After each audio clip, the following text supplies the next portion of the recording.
Dans cette vidéo, je voudrais vous expliquer comment progresser constamment et comment gagner du temps parce qu'encore une fois, le temps, c'est un élément essentiel. Alors bien sûr, l'idée, c'est pas toujours d'être obsédé par faire les choses vite et faire les choses mal, mais si on peut faire les choses bien et gagner du temps, faire les choses plus rapidement, gagner du temps par rapport à ses objectifs, c'est toujours bien, c'est toujours mieux. Je ne sais pas quel âge vous avez, mais voilà, on sait que le temps passe. À certains moments, on peut passer des moments dans sa vie justement où on ne fait pas grand chose et on se réveille à un moment donné, on se dit ok, j'ai plus beaucoup de temps, il faut que j'avance, en tout cas j'ai l'impression que je dois avancer plus vite. Et dans cette vidéo, j'aimerais vous aider à faire ça, j'aimerais vous donner des clés, j'aimerais vous donner 4 manières d'avancer, enfin pas 4 manières mais plutôt 4 axes, 4 découpages d'objectifs pour pouvoir avancer plus rapidement vers ce qui est important pour vous, pour pouvoir atteindre plus rapidement ce qui est important pour vous. Alors juste avant, je vous rappelle que jusque demain soir, vous pouvez accéder à la promotion de la rentrée, à l'offre de la rentrée, c'est moins 70% sur l'intégralité de mes formations. Donc il suffit simplement de cliquer sur le premier lien dans la description, vous allez arriver sur ma boutique. Là, vous allez pouvoir choisir les formations, donc vous pouvez en ajouter 1, 2, 3, 4, 5, 6, suivant les domaines que vous voulez travailler dans votre vie. Une fois que vous avez ajouté les formations que vous désirez à votre panier, il suffit simplement au moment de valider, ajouter le code de réduction Victoire. Donc vous avez le code aussi dans la description et ça retirera moins 70%, pas seulement à une formation, mais ça retirera moins 70% à l'intégralité des formations qui sont dans votre panier. Voilà, donc c'est le moment si vous voulez investir sur vous, si vous savez qu'il y a des domaines sur lesquels voilà, vous avez besoin d'avancer, c'est le moment d'investir sur vous. Alors, comment avancer plus rapidement vers ces objectifs?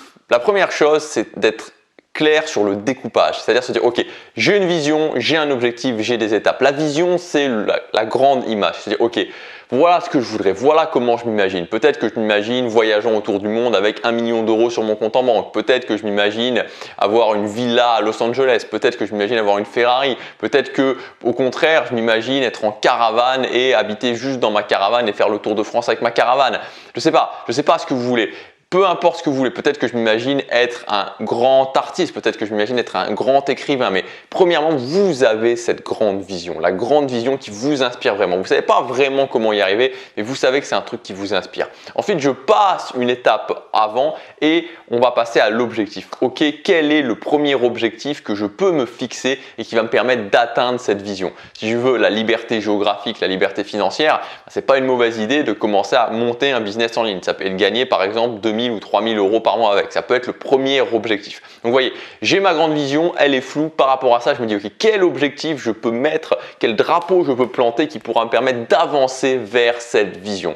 Ok, et une fois que j'ai mon objectif, cet objectif, je vais le découper en 1, 2 ou 3 étapes. Si par exemple mon premier objectif, c'est d'avoir un business en ligne et de générer 3000 euros par mois avec, le premier objectif, ça peut être de me dire, ok, comment je vais faire pour générer 500 euros par mois? Vous voyez, ça peut être la première étape, pardon. Donc, c'est à vous de voir un petit peu en fonction au feeling et de plus en plus, vous allez pouvoir le faire de façon de plus en plus précise, pardon. Et voilà, donc j'ai ma vision, mon objectif, mon étape, et une fois que j'ai mon étape, le deuxième point, c'est de me concentrer uniquement sur cette étape. C'est-à-dire que j'ai fait mon découpage, c'est la première partie, et je me concentre ensuite la deuxième partie uniquement sur mon étape. Donc si mon étape c'est de gagner 500 euros par mois, je me concentre uniquement là-dessus. Si mon étape c'est de réussir à aller à la salle de sport 4 fois par semaine, je me concentre uniquement là-dessus. Si mon étape c'est de prendre 1 heure de cours d'anglais par semaine, je me concentre uniquement là-dessus. Donc je me concentre ensuite uniquement sur mon étape. Si mon étape c'est de sortir 2 fois par semaine et d'aller trouver 5 personnes à chaque fois que je sors, 5 personnes que je connais pas, je me concentre uniquement là-dessus. Une fois que j'ai fait ce découpage et le deuxième point de bien comprendre qu'il faut que je me concentre uniquement sur cette étape, à ce moment-là, il va y avoir 2 questions qu'il va falloir que je me pose. Ces 2 questions, c'est vraiment, en général, dans un objectif, il y a toujours la partie externe, les choses qui sont extérieures à nous, et la partie interne, le mental, le mindset. Donc la première question à me poser, c'est de me dire, ok, par rapport aux choses qui sont extérieures, donc souvent les compétences, quelles sont les compétences qu'il faut que j'apprenne pour pouvoir atteindre cette étape et ensuite cet objectif?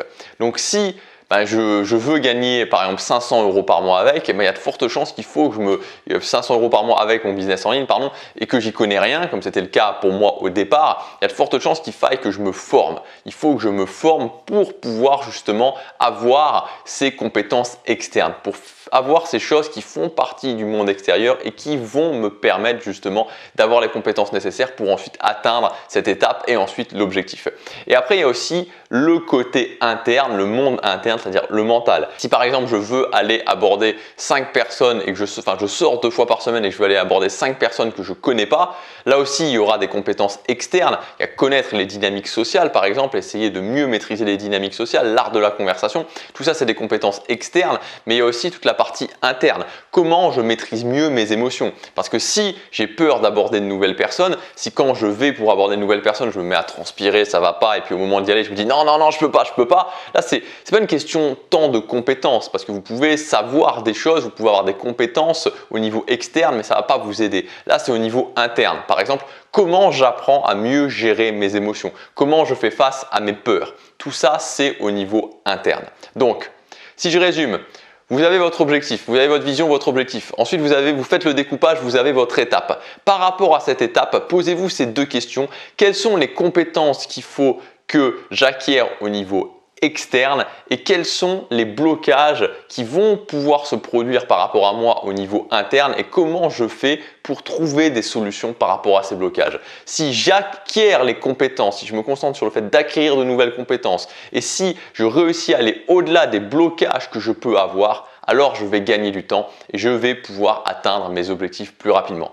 Compétences, blocage, l'extérieur, l'intérieur, quand je maîtrise les deux, j'arrive à mes objectifs. Donc maintenant, à vous de vous poser la question, quels sont vos objectifs? Quels sont vos objectifs principaux pour terminer l'année? Quels sont les 2 objectifs principaux que vous voulez avoir atteints pour la fin de l'année? Ok? Donc par rapport à ces objectifs, quelles sont les compétences que vous devez avoir? Quelles sont les compétences que vous devez travailler? Et quels sont les blocages sur lesquels vous devez aller au-delà? Posez-vous la question, travaillez dessus, vous y arriverez. Je vous rappelle encore une fois que jusque demain soir, vous pouvez accéder avec le premier lien dans la description à l'offre de la rentrée, moins 70% sur l'intégralité de mes formations. Vous ajoutez les formations à votre panier. Il suffit simplement de rentrer ensuite le code VICTOIRE et ça retirera moins 70% à l'intégralité de votre panier. Je vous dis à demain, passez à l'action, chaque jour compte.